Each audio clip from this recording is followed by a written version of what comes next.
معاف کریں۔ اب میں گفتگو شروع کرتا ہوں۔ میرا نام سراج اجملی، والدین نے جو نام رکھا سید سراج الدین اجملی، اور تاریخ پیدائش جو میرے اسناد کے مطابق ہے وہ ہے 8 نومبر 1966 عیسوی۔ مشرقی ہندوستان کے، گویا مشرقی اتر پردیش کے ایک بہت معروف قصبے سکندرپور جو بلیا ضلع میں ہے، وہاں میری ولادت ہوئی، اور پس منظر خانقاہ کا، بر صغیر کی بہت مشہور خانقاہ دائرہ شاہ اجمل میں میرا نانہال، اور تربیت کا سارا معاملہ جو ہے وہ ان دونوں خانقاہوں یعنی درگاہ حضرت سید شاہ ولی قادری سکندرپور بلیا اور دائرہ شاہ اجمل الہ آباد کے صاحبان ذکر و فکر کے زیر سایہ ہوئی۔ میرے والد سکندرپور میں ہی اسکول میں ٹیچر تھے، اور میرے نانا حضور دونوں خانقاہوں کے صاحب سجادہ یعنی سکندرپور کی درگاہ شاہ ولی کے اور الہ آباد کے دائرہ حضرت شاہ محمد اجمل کے، اور ان کے صاحبزادگان۔ تو میری تعلیم 10ویں تک تو ہوئی سکندرپور میں ہی۔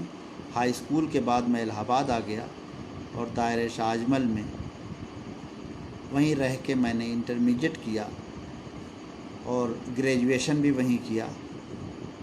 پھر پی جی کے لیے میں دلی چلا گیا، اور باقی ساری تعلیم یعنی ایم اے، ایم فل اور پی ایچ ڈی دلی یونیورسٹی میں ہوئی۔ دلی یونیورسٹی سے میں نے پروفیسر قمر رئیس کے ساتھ ان کے زیر نگرانی گویا ایم فل اور پی ایچ ڈی کیا۔ ایم فل کا موضوع ترقی پسند ادبی تحریک اور اردو غزل، اور پی ایچ ڈی کا موضوع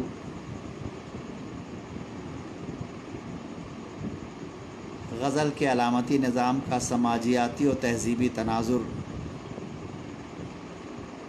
اور دلی میں اپنے ان عزیزوں اور اپنے ان دوستوں اور اپنے ان چھوٹوں کے لیے بطور خاص یہ کہ جب آپ تربیت کے اور اسٹرگل کے مرحلے میں ہوتے ہیں تو پھر آپ کو بہت کچھ ایسا کرنا پڑتا ہے جس میں آپ کی صلاحیتیں جو ہیں وہ ہمہ جہت نظر آئیں۔ سو میں نے بھی کوشش کی۔ ایک بات جو بہت کام کی ہے، آج میں اپنے ان سارے شاگردوں اور سارے عزیزوں سے کہتا ہوں کہ آپ اپنی صلاحیتوں سے اپنے اساتذہ کو متاثر کریں۔ صلاحیتیں دو طرح کی ہوتی ہیں۔ ایک صلاحیت تو وہ ہوتی ہے کہ جس میں آپ استاد کا بہت زیادہ ادب کر رہے ہیں، استاد کی خدمت کر رہے ہیں، وہ گروکل والی جو صورت ہوتی ہے، مدارس والی جو صورت ہوتی ہے۔ لیکن ایک صورت وہ ہوتی ہے جو یونیورسٹیز میں اور بڑی دانشگاہوں میں خاص طور سے بہت پسندیدہ ہے، اور وہ یہ صورت ہوتی ہے کہ آپ سوالات کریں استاد سے۔ ہمارے استاد مرحوم ڈاکٹر تنویر احمد علوی فرماتے تھے کہ لڑکے، ان کا تکیہ کلام ہی یہ تھا، لڑکے جب تو مجھ سے کوئی سوال کرتا ہے تو میں غور کرتا ہوں، میں مطالعہ کرتا ہوں، میں اس جہت کی طرف توجہ کرتا ہوں، اس کے بعد تیرے جواب کا سلسلہ ہوتا ہے، اور تیرا جواب جب ہوتا ہے تو اس میں بہت کچھ مجھے معلوم ہو چکا ہوتا ہے۔ تو ہمارے طلباء جب ہم سے مختلف سوالات کرتے ہیں تو پھر ہمارے سمجھ میں آتا ہے کہ ہمیں پڑھنا چاہیے، ہمیں محنت کرنی چاہیے، ہمیں توجہ کرنی چاہیے، اور ہمیں چیزوں کو اپڈیٹ گویا اپنے آپ کو کرنا چاہیے۔ اس طرح ہم مستقل اس عمل میں رہتے ہیں۔ اچھا، اس طرح ہم اپنے اساتذہ کو یعنی ہمارے شاگرد ہمیں اور ہم نے اپنے اساتذہ کو متاثر کرنے کی کوشش کی۔ میں اپنی بات عرض کروں تو میں نے تو یہ کیا کہ کوشش اس بات کی کہ مجھے کسی اردو کے استاد یا کسی پروفیسر یا کسی شاعر یا ادیب سے جا کے یہ نہ کہنا پڑے کہ صاحب میں فلاں ہوں اور فلاں جگہ پڑھتا ہوں۔ اس کا طریقہ کیا ہے؟ اس کا مہذب طریقہ یہ ہے. اس کا غیر مہذب طریقہ یہ ہے کہ آپ خوشامد شروع کر دیں، فون کرنے لگیں، ان سے رابطہ کرنے لگیں. اور مہذب طریقہ یہ ہے کہ آپ ہر مہینے، آپ ہر ہفتے، آپ ہر روز کچھ نہ کچھ لکھیں. آج کل تو اب یہ تو سوشل میڈیا کا زمانہ ہے، اس میں آپ دیکھیں اس میں بھی کس طرح کی چیزیں آتی ہیں کہ وہ آپ ایسی بہت سی چیزیں آتی ہیں جو سخت ناپسندیدہ ہوتی ہیں، جن میں زبان، بیان، ابھی میں اس موضوع تک آؤں گا، لیکن ذرا سا پہلے تو ابھی وہ تربیت کے مراحل میں جو کچھ ہمیں کرنا پڑتا ہے. اچھا، پھر ہم جب بڑے ہوتے ہیں دو خوش قسمتی کی بھی دو صورتیں ہوتی ہیں. ایک صورت یہ ہوتی ہے کہ والدین کو اتنا ویل آف کیا اللہ تعالیٰ نے، اور والدین جو ہیں وہ انہوں نے آپ کو بھیج دیا کہ آپ علی گڑھ مسلم یونیورسٹی جائیں اور وہاں جا کے آپ ہاسٹل میں رہیں. اب سارے اخراجات کا ذمہ جو ہے وہ والدین کا ہے. یہ خوش قسمتی کی سب سے اعلیٰ سطح ہے. لیکن کچھ ایسے بھی ہوتے ہیں جن کے والدین ان کو مالی تعاون اس طرح نہیں کر سکتے، یا جو اپنے والدین کو مال کے لیے پریشان نہیں کر سکتے، تو ان کو خود اپنا کنواں کھودنا پڑتا ہے. اور شاید یہ صورت زیادہ بہتر ہے تربیت کے لیے.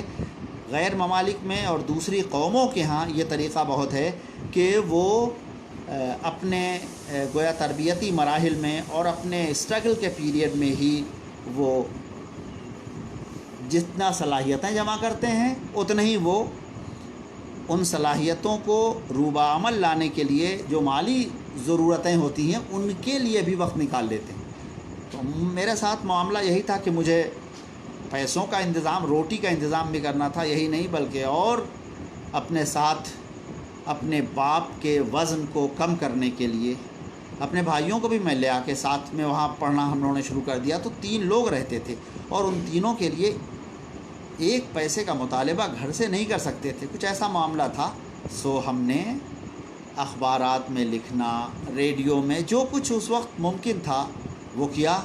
اور ان تمام معاملات میں جو فائدہ حاصل کیا وہ یہ کہ ہر مہینے کوئی تبصرہ کیا، کہیں کوئی خط لکھا، کسی سیمینار اور جلسے میں جا کے تقریر کی اور اپنے وجود کا اس بات کرایا. تو اللہ کا شکر ہے، اللہ کا بہت احسان ہے کہ جب طالب علمی کا زمانہ تھا تب بھی لوگ واقف تھے کہ یہ فلاں ہے اور یہ پڑھتا لکھتا ہے وغیرہ وغیرہ. اسی وقت کی بنائی ہوئی امیج تھی. اللہ تعالیٰ نے کتاب ایک میں نے اب تک شائع کرائی ہے، اور اس کتاب کا وہ ایم فل کا مقالہ ہے میرے، ترقی پسند، وہ غزل کیا ہے، ترقی پسند تحریک اور اردو غزل. اور اس کے علاوہ میں نے مضامین لکھے ہیں بہت سارے، شاعری کی ہے، اور شاعری میں بھی حمد نعت منقبت تو لکھی ہی ہے. غزلیں بطور خاص لکھتا ہوں. اور ایک اور صنف ہے جو بہت زیادہ جس پر توجہ نہیں کی گئی ہے یا بہت زیادہ اب وہ عمل میں نہیں ہے، اور وہ ہے تاریخ گوئی. مجھے خاص اس سے شغف ہے، اور میں کوشش کرتا ہوں کہ ایسے موقعوں پر کہ جب کوئی مسرت یا کوئی غم کا معاملہ ہو تو اسے قطع تاریخ میں محفوظ کر دیا جائے. تو میں کچھ اشعار بھی آپ کی خدمت میں پیش کرنا چاہتا ہوں. تو دیکھیے سب بہت پرانی بات ہے، اور بہت کہ حمد میں نے کہی تھی، تو میں حمد سے، چونکہ اس چینل پر یا ان احباب میں اچھا سوالات شروع ہو گئے. ادبی زبان اور غیر، چلیے وہ شعر بعد میں سناؤں گا، پہلے اس سوال سے کہ ادبی زبان اور غیر ادبی زبان میں کیا فرق ہے. اب زبان کو اگر 1 منٹ کے لیے الگ کر دیں تو ادب اور غیر ادب میں کیا فرق ہے، یہ سوال بھی تو ہو سکتا ہے. تو وہ تحریر کہ جس میں جو کسی قدر کی حامل ہو. قدر کیا ہے؟ قدر وہی جس میں نیکی ہو، جس میں شرافت ہو، جس میں سچائی ہو، جس میں کوئی پیغام ہو، جس میں کوئی تربیت کا مرحلہ ہو، جس میں کوئی سبق ہو، اور اس کو زبان کے اس ذائقے کے ساتھ پیش کیا جائے کہ جو پوری طرح سے لغات اور پوری طرح سے روزمرے کا پابند ہو. لغات اور روزمرہ یہ دو اصطلاحات میں نے استعمال کر دی. روزمرہ کیا ہے؟ تو روزمرہ وہی ہے جس کے بارے میں انیس کا مصرع ہے کہ روزمرہ شرفا کا ہو سلاست ہوئے. ایک طبقہ ہوتا ہے. اور اردو فارسی کے حوالے سے بطور خاص ہم لوگ بات کر رہے ہیں تو اردو میں ایک طبقہ ہے جو اہل ادب کا طبقہ ہے، ایک طبقہ ہے جو اہل زبان کا طبقہ ہے، ایک طبقہ ہے وہ کہ جس کی بولی ہوئی جس کی ادا کی ہوئی گفتگو کو، جس کے بولے ہوئے الفاظ کو ہم سند کے طور پہ استعمال کرتے ہیں. اب دیکھیں اردو میں اہل زبان کی جو تعریف ہے وہ اہل زبان کون ہوتے ہیں؟ تو اہل زبان وہ جن کا تعلق مراکز زبان سے ہو، یعنی جو باہر کے ہیں. انیس کا ہی مصرع ہے کہ اس احاطے سے جو باہر ہے وہ بیرونی ہے. تو جو اس احاطے کے اندر ہے یعنی تو مرکز زبان اردو زبان کے دو مراکز تو بہت زیادہ مشہور ہیں جن کو دو دبستانوں کا امتیاز گویا حاصل ہے. تو ایک دبستان دہلی اور دبستان لکھنؤ. تو اب ہم جب زبان اردو کی سند لیتے ہیں تو یا تو دبستان دہلی کے اساتذہ سے لیتے ہیں یا دبستان لکھنؤ کے اساتذہ سے. بہت مزیدار بات ہے کہ ہم شاعر تو بڑا ہمارا اقبال بھی ہے، شاعر تو ہمارے بڑے اور دوسرے بھی ہیں، لیکن ہم سند جب لیتے ہیں تو سند لیتے ہیں ذوق سے. ہم سند جب سند لیتے ہیں انیس و دبیر سے. ہم سند لیتے ہیں اپنے ان اساتذہ سے جو ان مراکز کے ہیں، اور ان مراکز سے جو باہر کے ہیں ان کو بطور سند نہیں لاتے، نہ ان کی زبان پر بہت زیادہ. اسی لیے ہمارے یہاں کچھ معاملہ اب اس کو آپ ریجڈ بھی کہہ سکتے ہیں کہ ہے، لیکن بہرحال اس سے ایک خاص ماحول تو بن گیا ہے. تو اب ہم زبان جب استعمال کریں تو وہ زبان ایک تو اس کا ایک جمالیاتی پہلو ہو، اور پھر اس جمالیاتی پہلو کے ساتھ ساتھ اس میں وہ قدریں ہوں کہ جن قدروں کو پسند ہمیشہ کیا جاتا ہے، اور وہ صورتحال ہو کہ جو انسان کے اندر تمام جو خیر کی کیفیتیں ہیں یا خیر کے معاملات ہیں ان کو تازہ کر سکے. اب ادب کی صورتیں، ادب نثر میں بھی لکھا جاتا ہے اور نظم میں. ہاں، یہ دراغ گری صاحب فرما رہے ہیں کیا دور حاضر کی شاعری جو کسی بحور پر متعین نہیں وہ معتبر ہو سکتی ہے؟ ارے صاحب یہ تو زمانہ ہی ایسا ہے کہ جس میں پابند شاعری کو بہت زیادہ اہمیت نہیں ہے، اور پابند شاعری کے مقابلے جو نثری شاعری ہے یعنی پروز پوئٹری، تو نثری نظم کا دور ہے آج کل. بحور اور اوزان تو بہت سے لوگ جانتے ہی نہیں، لیکن یہی لطف کی بات یہ ہے کہ جو بحور نہیں جانتے ان کی آزاد شاعری یا ان کی بحور سے آزاد شاعری، اور جو بحور جانتے ہیں ان کی بحور سے آزاد شاعری میں زمین آسمان کا فرق ہے. میں مثال کے طور پر ایک نام پیش کرتا ہوں. اردو کا نثری نظموں کا سب سے جو اہم شاعر ہے وہ ہے افضال احمد سید.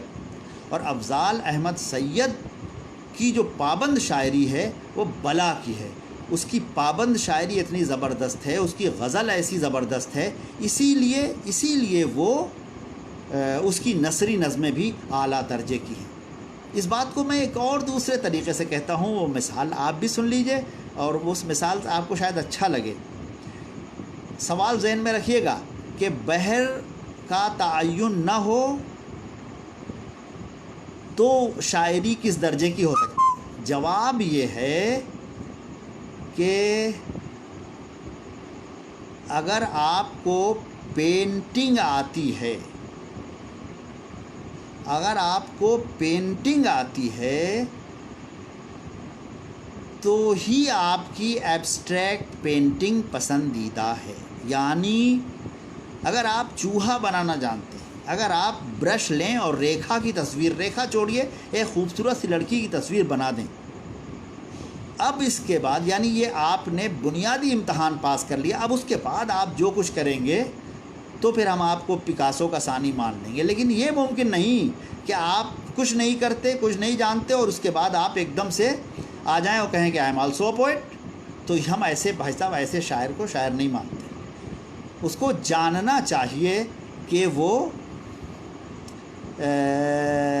اس کو جاننا چاہیے کہ وہ شاعری کی ابجد ہوس سے واقف ہے کہ نہیں۔ اور اس کے بعد پھر جتنا آپ دیکھیں ہمارے ہاں سب سے زیادہ جو غزل میں توڑ پھوڑ کی ہے، لہجے کے حوالے سے، مضمون کے حوالے سے، لفظیات کے حوالے سے، زبان کے حوالے سے، وہ سب سے بڑا شاعر جو ہمارا ہے، جدید شاعر ہے ظفر اقبال۔ تو ظفر اقبال نے یوں کیا ہے کہ وہ سب جانتا ہے تب وہ گل آفتاب لکھتا ہے، لیکن ہم جانتے کچھ نہیں ہیں اور ہم گل آفتاب لکھنے لگے تو ہم بھائی صاحب ایسے گل آفتاب کو تو نہیں مانتے۔ نثری نظم لکھنے کے لیے ضروری ہے کہ آپ تمام ان پیمانوں سے واقف ہوں کہ جو پابند شاعری کے پیمانے، اس کے بعد پھر آپ نثری نظم کہیں تو پھر آپ کی نثری نظم افضال احمد سید کے پائے کی بھی ہو سکتی ہے۔ میں عرض کر رہا تھا کہ میں 2 سوالات جو لائیو آئے تو میں نے ان پر اپنی ٹوٹی پھوٹی گویا صلاحیت کے مطابق اظہار خیال کر دیا۔ میں آپ کو سنا رہا تھا کہ شعر میں سناؤں تو سب سے پہلے میں آپ کو حمد کے 2 اشعار سناتا ہوں۔ بہت پرانے اشعار ہیں لیکن بہرحال آپ کے لیے تو بالکل تازہ ہیں۔ اور سب سے پہلے میں یہ کہہ رہا تھا کہ اس چینل سے میں سب سے پہلے آپ سے مخاطب ہو رہا ہوں تو آپ کو حمد سے آغاز کرتا ہوں اپنی شاعری کا۔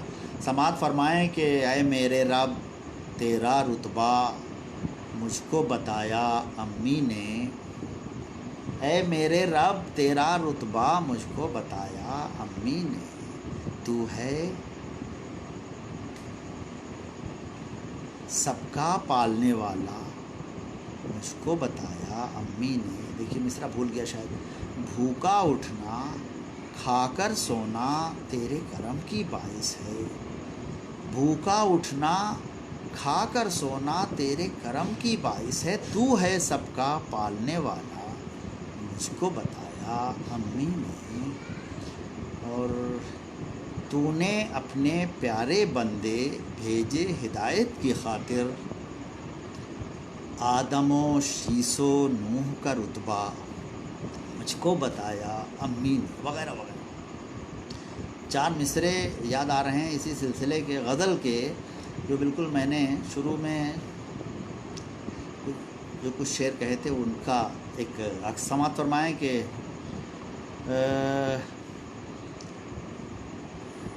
میں ایک سائل کی دعاؤں کا اثر سامنے تھا، ایک سائل کی دعاؤں کا اثر سامنے تھا، سیل آگ کا تا حد نظر سامنے تھا، اور سر کیے مار کے سب اس نے جواں مردی سے، شل ہوئے ہاتھ تو بس آخری در سامنے تھا۔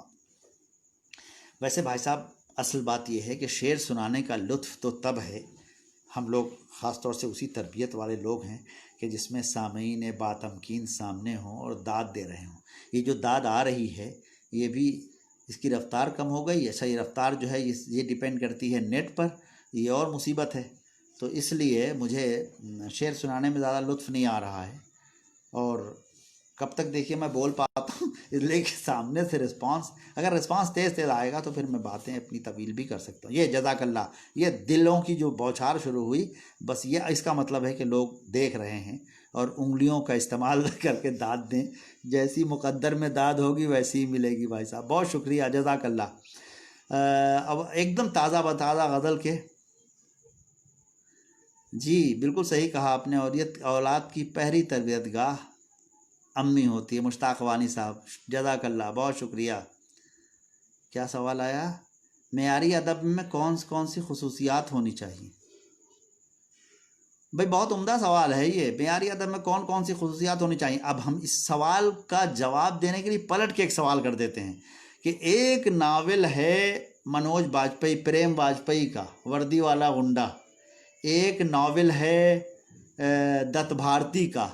ایک ناول ہے اور جس کا نام لے لیجیے جو پاپولر رائٹرس ہیں. اور ایک ناول ہے قرۃ العین حیدر کا جس کا نام ہے آگ کا دریا، جو دنیا کے عالمی معیاری ادب کے مقابل رکھا جا سکتا ہے. تو اب خصوصیت اس میں کیا ہے؟ ایک تو خصوصیت یہ کہ وہ آپ جو ریلوے اسٹیشن کی بک اسٹال سے ناول خریدتے ہیں وہ ناول ایک بار پڑھتے ہیں پھر پرانا ہو جاتا ہے. لیکن آپ کا جو آگ کا دریا ہے، جو آخر شب کے ہم سفر ہے، جو میرے بھی صنم خانے ہے، چھوٹا سا ناولٹ ہے قرۃ العین حیدر کا. 4 ناولٹ کے نام سے چھپا ہے. اس میں ایک ناولٹ ہے سیتا ہرن، ایک ناولٹ ہے اگلے جنم موہے بٹیا نہ کیجو، ایک ناولٹ ہے دل ربا، ایک ناولٹ ہے چائے کے باغ. آپ یہ ناولٹ اپنے آپ میں یا جو اس کے افسانے ہیں وہ افسانے ادب عالیہ کیسے بن جاتے ہیں؟ اس لیے کہ آپ ان کو پڑھیں تو ظاہر سی بات ہے. بالکل صحیح سلیم بخاری جو کہہ رہے ہیں فلیش بیک تکنیک، یہ تو خیر تکنیک تو ایک طریقہ کار ہے. اس تکنیک کا استعمال تو اور دوسرے ناولز میں بھی کیا گیا ہے، لیکن ہر ناول آ کے دریا جیسا نہیں ہے. اس کا مطلب تکنیک ہی کچھ نہیں ہے، کچھ اور بھی چیز ہے. تو یہ سب چیزیں جو ہیں یہ اس کے لیے ضروری ہوتی ہیں. اب ایک سوال اور آ گیا کہ شاعری کے لیے علم عروض سے واقفیت ضروری ہے. میرا خیال ہوتا ہے کہ بنیادی واقفیت تو ہونی چاہیے. جیسے آپ مطلقاً عروض نہ جانتے ہوں اور اردو کے شاعر ہوں تو وہی والی بات ہوگی کہ آپ چوہا نہیں بنانا جانتے لیکن آپ ماڈرن پینٹنگ کر رہے ہیں. تو جان لیجئے چاہے آپ علم عروض کا استعمال اپنی شاعری میں نہ کیجئے، لیکن جب آپ علم عروض کو جانتے ہوئے کچھ اجتہادات کریں گے تو ان کی شان الگ ہوگی. اور عدم واقفیت اور ناواقفیت یا بے خبری اس میں جو اظہار ہوگا وہ اپنے آپ میں جھلکے گا اور وہ بتائے گا کہ آپ کیا گڑبڑ کر رہے ہیں. میں کہہ رہا تھا کہ میں آپ کو 2-4 شعر اور سنا دیتا ہوں تازہ بتازہ غزل کے. آج کل تو سب چیزیں لاک ڈاؤن میں، اسی زمانے میں یہ غزل کہی تھی. سماعت فرمائیں کہ سب معطل ہیں زیارات ملاقات ہے بند، نالکش حضرت انساں ہیں مدارات ہے بند. اور ماں سوائے درے مے خانہ و دارو خانہ، ماں سوائے درے مے خانہ و دارو خانہ، ہر درے مرکز الطاف و عنایات ہے بند.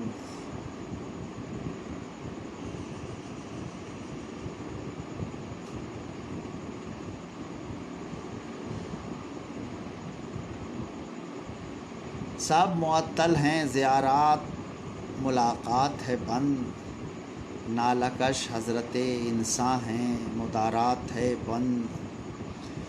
اور یاد نہیں آ رہے ہیں اور اشعار مقطع سن لیجئے کہ وہ دریچہ ہو جہاں رویت مہتاب سراج، وہ دریچہ ہو جہاں رویت مہتاب سراج، ایک مدت ہوئی کھلتا نہیں دن رات ہے بند. یہ بھیا ناول مصحف اور پیر کامل کے بارے میں رائے، میں نے یہ ناول پڑھا نہیں ہے اس لیے اس کے بارے میں رائے تو کیا ہی دے سکتا ہوں. بغیر پڑھے کتابوں کے بارے میں رائے دینا اچھی بات نہیں ہے. آداب عرض ہے فردوس صوفی ناز صاحب، بہت شکریہ. میں نے آپ سے ایک ذکر کیا تھا کہ میں نے تاریخ گوئی کا بھی ایک سلسلہ رکھا ہے. تو تازہ بتازہ 2 تاریخیں ہیں، اور وہ تاریخیں میں دونوں آپ کو سنانا چاہتا ہوں۔ ابھی ہمارے بہت اردو کے گویا مجاہد اور اردو زبان کے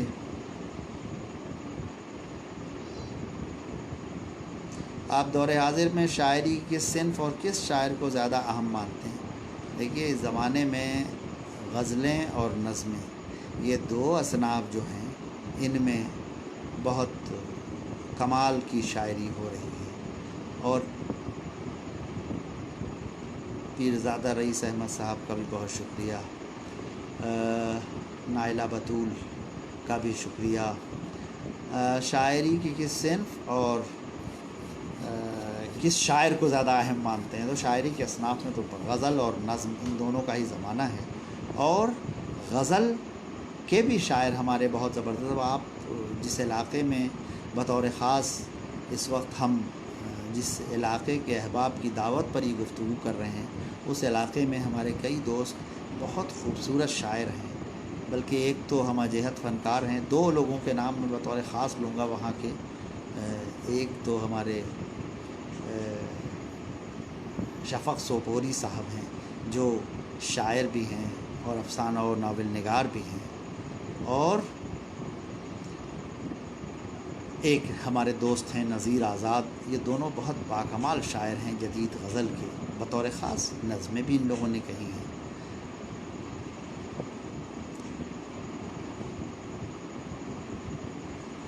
اور اس کے علاوہ اور جو ہمارا اور بہت سارے ایسے اشعار ہیں۔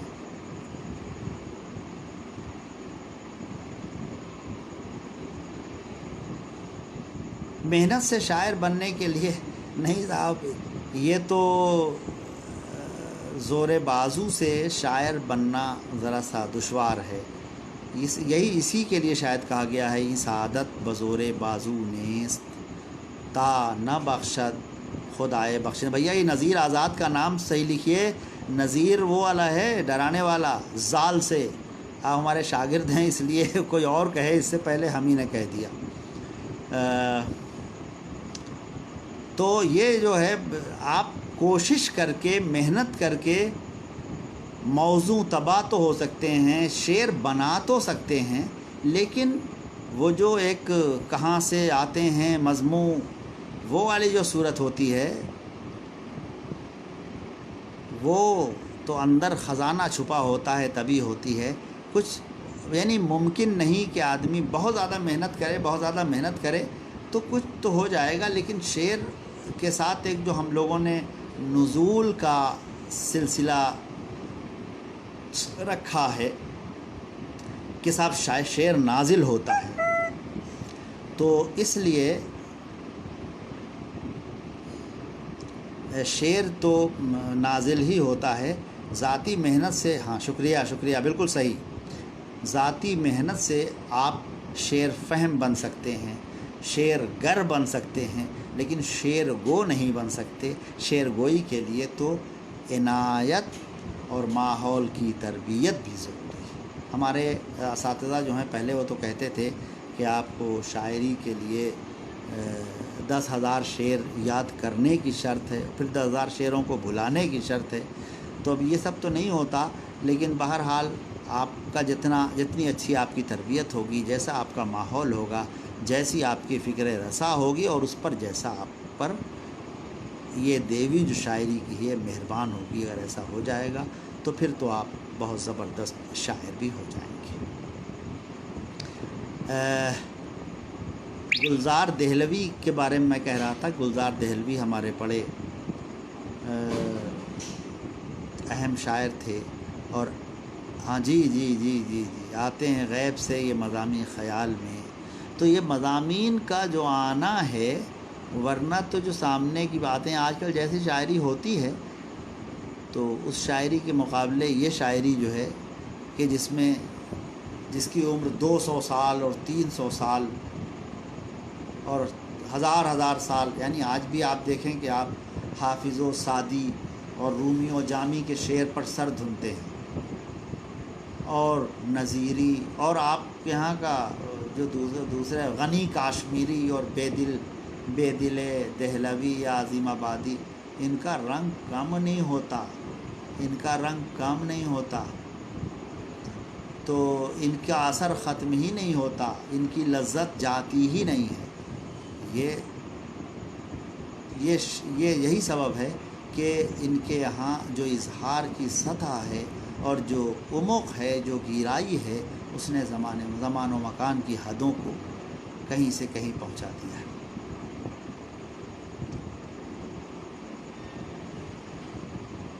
میں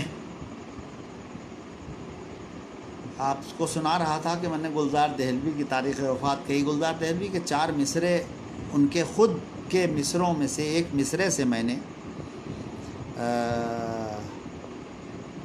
قطع تاریخ کہہ دیا ہے، ان کے ایک مصرے سے ہی تاریخ نکلی ہے۔ قطع تاریخ سن لیجئے، پھر اس کے بعد قطع تاریخ کے بارے میں کچھ گفتگو کروں گا کہ 4 مصرے جو ملے حضرت گلزار کے یوں داد و افسوس بہم ہو گئے ایوانوں میں۔ اب 4 مصرے گلزار دہلوی کے ڈائریکٹ سن لیجئے کہ میں وہ ہندو ہوں کہ نازا ہے مسلمان جس پر، دل میں کعبہ ہے میرے، دل ہے صنم خانوں میں۔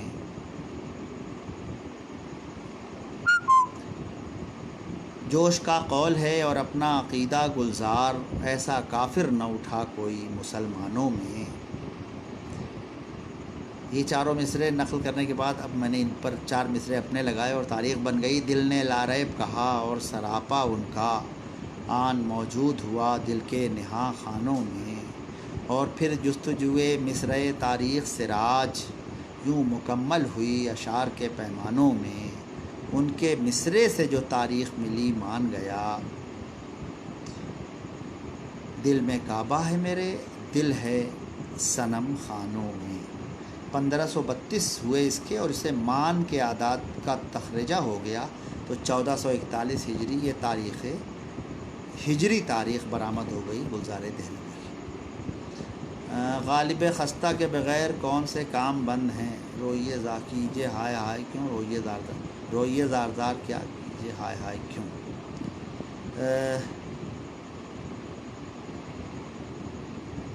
ہمارے ہاں ایک دو صورتیں ہوتی ہیں، ایک تو یہ کہ تعلی کسے کہتے ہیں، جس میں شاعر اپنے بارے میں بڑی بڑی باتیں کرتا ہے، سارے پر ہوں میں چھایا ہوا میر۔ یہ طرح غالب نے بھی، غالب کا شعر ہے کہ کرتے ہو مجھ کو منع قدم بوس کس لیے، کیا آسمان کے بھی برابر نہیں ہوں میں۔ یہ شعر ایک اور پہلو ہے اس شعر کا بہت زبردست، غالب کا شعر پتہ نہیں کہاں سے میں نے پڑھ دیا اب شعر، اس شعر کی وضاحت سن لیجئے۔ یہ تعلی کا تو ہے، لیکن تعلی بھی کہاں، تعلی وہ کر رہا ہے اس دربار میں کہ جس کی قدم بوسی کی سعادت آسمان نے حاصل کی۔ اب سوال یہ ہے کہ کس کی قدم بوسی آسمان نے کی، تو غالب ہی جواب دے گا اس کا کہ اس کی امت میں ہوں میں، اس کی امت میں ہوں کیوں میرے رہیں سب کام بند، واسطے جس شاہ کے وہ گنبد بیدر کھلا، جناب رسول اللہ صلی اللہ علیہ وسلم جو آسمانوں میں تشریف لے گئے۔ معراج کے واقعے کی طرف اشارہ کیا غالب نے، اور غالب ہی نے اپنی غزل میں یہ شعر کہا۔ میں تو یہ کہتا ہوں کہ بڑی جسارت کی بات ہے کہ تعلی سرکار دو عالم صلی اللہ علیہ وسلم کی شان میں گفتگو کرتے وقت آپ کہہ دیں، لیکن اس نے نبھایا بھی ہے کہ آپ کی قدم بوسی آسمان نے کی، تو کرتے ہو مجھ کو منع قدم بوس کیوں، تمہاری قدم بوسی آسمان تو کر سکتا ہے، میں نہیں کر سکتا، مجھ کو منع کر رہے ہو، کیا میں آسمان کے برابر بھی نہیں ہوں، یعنی میں آسمان سے بھی گیا گزرا ہوں، یعنی آسمان جو اپنے آپ میں بہت اونچا ہے، شاعر اس سے اونچا ہے، اور یہ اسی تعلی ہی تو کہیں گے۔ اب یہاں پہ جو غالب خستہ کے بغیر کون سے کام بند ہیں، روئیے زار زار کیا کیجیے ہائے ہائے کیوں، یہ اس شعر میں بھی اسی طرح کا ایک خیال ظاہر کیا گیا ہے کہ یہ جو وہ ہیں حضرت غالب ہیں، یہ تو ایسے ہی معمولی سے آدمی ہیں، اور ان کے بغیر ان کا مر جانا جو ہے، ان کا مر جانا کون سی ہے، اس سے کون سا گھی کا گھڑا ڈھلکا جا رہا ہے، کیا نقصان ہوا جا رہا ہے، یہ والی صورت۔ اچھا، شفق سوپوری صاحب دیکھ رہے ہیں، میرا سلام مؤدبانہ، یہ تو میرے بہت محبوب رائٹر ہیں اور میرے دوست بھی بہت ہیں۔ آج کا تو مطلب ہندی میں جو کہتے ہیں ساکار ہو گیا، تو بھائی ساکار ہو گیا بھائی، ہمارے شفق سوپوری آ گئے، معید رشیدی تو خیر ہمارے بھائی ہیں، ہمارے پیارے ہیں، یہی ہیں، بہت باکمال شاعر ہیں جدید غزل کے معید رشیدی، اور وہ بھی اتفاق سے آن لائن ہیں۔ میں ان سب احباب کا بہت شکریہ ادا کرتا ہوں کہ میری جو بکواس ہے، میں تو ایسے ہی اپنے بچوں سے اسٹوڈنٹ سے باتیں بطور خاص کر رہا تھا، معلوم ہوا یہ اساتذہ بھی دیکھنے لگے۔ خیر، اب اساتذہ کی ضیافت طبع کے لیے میں گلزار دہلوی کے بارے میں نے ایک اور تاریخ کہہ رکھی ہے، ان کے 4 مصرے پھر استعمال کیے ہیں۔ ان کا ایک قطع ہے گلزار دہلوی کا کہ درس اردو زبان دیتا ہوں، اہل ایما پہ جان دیتا ہوں، میں امام اردو کا بتکدے میں اذان دیتا ہوں۔ یہ گلزار دہلوی کے 4 مصرے ہیں، آپ سب نے سنے ہوں گے، اکثر ان کا ویڈیو آج کل بہت زیادہ لائیو ہو رہا ہے، لوگ دیکھ رہے ہیں، اور مشاعروں بھی سنا ہوگا۔ میں نے انہی 4 مصروں کو استعمال کر کے اور ایک اور قطع تاریخ بنایا۔ اب آپ سماعت فرمائیں، یہ جناب معید رشیدی اور شفق سوپوری بطور خاص اس وقت سامعین باتمکین میں موجود ہیں، تو ان کی موجودگی کا فائدہ اٹھاتے ہوئے عرض کر رہا ہوں کہ چل دیے کہہ کے حضرت گلزار، چل دیے کہہ کے حضرت گلزار، درس اردو زبان دیتا ہوں۔ اور یہ بھی مقولہ تھا ان کا، اہل ایما پہ جان دیتا ہوں۔ اور اپنے بارے میں یہ بھی فرمایا، میں عجب ہوں امام اردو کا۔ اور آخری مصرے میں بطرز ادب نور شامل کیا سراج نے جب، ان کے مصرے سے مل گئی تاریخ، بتکدے میں اذان دیتا ہوں۔ بتکدے میں اذان دیتا ہوں، اس کے اعداد 1764 ہیں، اور اس میں نور کے اعداد شامل ہوئے 256، تو حاصل آیا 2020، جو ہمارے گلزار دہلوی کی تاریخ وفات ہے۔ تاریخ گوئی ایک ایسا فن ہے جو اب بہت کم ہوتا جا رہا ہے، بہت کم لوگ اس ہمارے استاد مرحوم ڈاکٹر مغیث الدین فریدی دلی یونیورسٹی کے سینئر استاد، اور اللہ کا شکر ہے کہ ہمیں ان سے پڑھنے کا موقع ملا۔ آداب معید رشیدی صاحب، بہت شکریہ۔ تو استاد نے تاریخ گوئی کہ تو بادشاہ تھے سمجھیے صاحب، کیا کیا تاریخیں انہوں نے کہی ہیں، اور ان کی تاریخ گوئی سے ہی مجھے تحریک ملی، اور میں نے تاریخیں کہیں تو 2-4 تاریخیں ایسی کہہ لی ہیں۔ بہت بہت شکریہ۔ اور زبان کے حوالے سے تو گفتگو رہی گئی کہ زبان اور ادبی زبان اور ہمارے، اور یہ ایک اصل میں یہ گفتگو ہمارے جو عارف صاحب ہیں، انہوں نے اس کا عنوان رکھ دیا تھا، چونکہ یہ گفتگو ریختہ پر موجود ہے، تو اس گفتگو اب اس وقت تو دامن وقت میں شاید گنجائش نہیں، اور میں اس وقت کوئی تھوڑی سی مصروفیت بھی پاتا ہوں، تھوڑی تاخیر بھی ہو گئی آپ لوگوں کو سے گفتگو کرنے میں، تو اس پر تو ایک مبسوط گفتگو انشاءاللہ پروگرام بنا کے بعد میں ہوگی۔ اور ایسے اگر دیکھنا ہو تو آپ جو صاحبان چاہیں، ریختہ پر وہ گفتگو موجود ہے، زبان کے حوالے سے وہ ملاحظہ کر سکتے ہیں۔ تاریخ گوئی اگر کی جائے تو وہ بہت زیادہ مفید بھی ہو سکتی ہے، اور اس سے لطف بہت آتا ہے۔ میرا جیسا کہ کہا کہ بہت زبردست اردو سے ہم لوگوں کا تجربہ جو ہے وہ یہ ہے کہ دلی یونیورسٹی میں جب ہم پڑھتے تھے تو وہاں 150 طلباء کی کلاسز ہوتی تھیں، صرف سرٹیفکیٹ ڈپلومہ والی۔ اس میں یہ صورت تھی کہ تو ان لوگوں اس میں بہت سارے غیر مسلم ہوتے تھے، بہت سارے سینئر لوگ ہوتے تھے، بہت سارے وکلاء ہوتے تھے، بہت سارے دوسرے اداروں کے ملازمین ہوتے تھے جو سویرے آ کے 9:30 بجے تک وہ کلاسز ختم ہو جاتی تھیں، 8 سے 9:30. اور اس میں ہماری وہ پروفیسر شمیم نکھت صاحبہ تھیں، وہ اس کی انچارج تھی. پروفیسر شارب رضولوی صاحب کی اہلیہ محترمہ، اللہ ان کی مغفرت کرے. تو اور ہم لوگوں کو ہی موقع ملتا تھا ان لوگوں سے باتیں کرنے کا، ان طلباء سے. تو اس نے ان سے پوچھا جاتا تھا کہ بھائی صاحب یہ آپ اردو میں ڈپلومہ کیوں کرنا چاہتے ہیں؟ تو ان کا پہلا جواب ہوتا کہ سننے میں بہت اچھی لگتی ہے. تو یہ وہ زبان ہے کہ جس زبان کا اظہار جو ہے وہ براہ راست آپ کے ذوق سماعت کو متاثر کرتا ہے. کہیں بھی کوئی اچھی زبان بول رہا ہو ایک دم سے اس کے گرد لوگ جمع ہو جاتے ہیں. مثال اگر ہماری بات پہ یقین نہ ہو تو معید رشیدی کو سن لیجئے، شفق صبوری کو سن لیجئے، نذیر آزاد کو سن لیجئے، اور ان ہمارے احباب کو سن لیجئے کہ جو اردو جب بولتے ہیں تو پھر آپ کو واقعی ایک کشش سی پیدا ہوتی ہے. تو اس کشش کو قائم رکھنے کے لیے اور اس تہذیب میں اتنا لطف ہے. اب آپ دیکھیں کہ ہم آپ سے کہیں کہ آپ تشریف لائیے ہمارے یہاں اور ہماری دال روٹی تناول فرمائیے، غریب خانے پر اگر آپ قدم رنجہ فرمائیں، ایک یہ ہے طریقہ. ہمارا مکان جو ہے وہ بہت اعلیٰ درجے کا ہوتا ہے اور ہم آپ کو بلا کے بہت عمدہ پلاؤ اور قورمہ کھلاتے ہیں، لیکن کہتے ہیں دال روٹی. تو اردو زبان میں یہ جو تواضع کی صورت ہے، اردو زبان میں یہ جو انکسار کا اظہار ہے، اردو زبان میں یہ جو محبت کا اور اخوت کا طریقہ ہے، اردو زبان میں یہ جو نرمی اور لوچ ہے، جس کی بہت بہترین شکل غزلیں ہیں ہماری.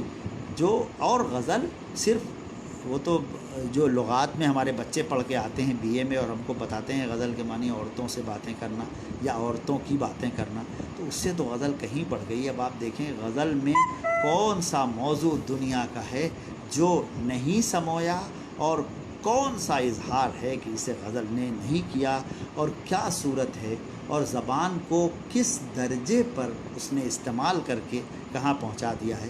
یہ تو اردو غزل نے اور اردو تہذیب نے گویا ثابت کر دیا ہے. تو اس تہذیب آپ کو شائستہ ہونا ہے، آپ کو لوگوں کو اپنی جانب متوجہ کرنا ہے، آپ کو لوگوں کی توجہ کا مرکز بننا ہے. تو اس زبان سے بہتر اس علاقے میں، تو ہمارے خیال سے اس علاقے سے مطلب ہندوستان اور بر صغیر اور وہ سب علاقے کے جہاں اردو بولی اور سمجھی جاتی ہے، اور وہ بیک گراؤنڈ کے جس میں اردو کو پسند کیا جاتا ہے، ہندی کے سارے علاقے اور ہندوستان کے سارے علاقے، اور اب تو سارے جہاں میں دھوم ہماری زبان کی ہے. بالکل صحیح کہا سلیم بخاری نے. تو یہ سب جو ہیں اس بات کے متقاضی ہیں کہ ہماری آنے والی نسلیں اس سے دور نہ ہوں بلکہ قریب آئیں، اور اس سے قریب آئیں گی تو ان کو دولت ملے گی، دولت تہذیب کی، دولت ثقافت کی، دولت شرافت کی، اور دولت اس اظہار کی کہ جو اظہار براہ راست دلوں میں آپ کا مقام کر لیتا ہے.